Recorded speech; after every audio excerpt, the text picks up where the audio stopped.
Yan, mainit na tubig ang ating ihugas dyan. Talaba.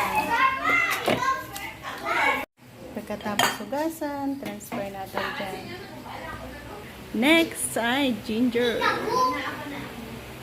Next sa ginger ay sibuyas or onion. Wow. Sarap. Salt, asin.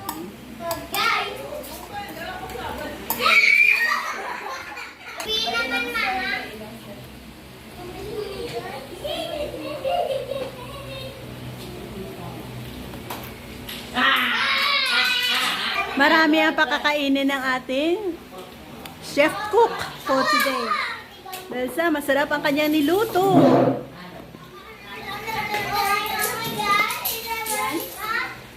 Plus.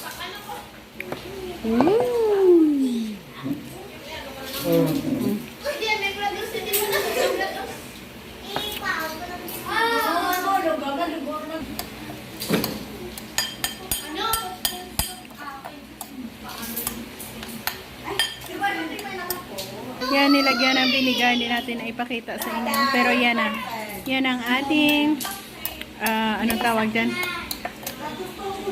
Ensalada. Hindi ensalada. Kinilaw na sisi. Maliit na talaba yan. So, tawag dyan ay sisi.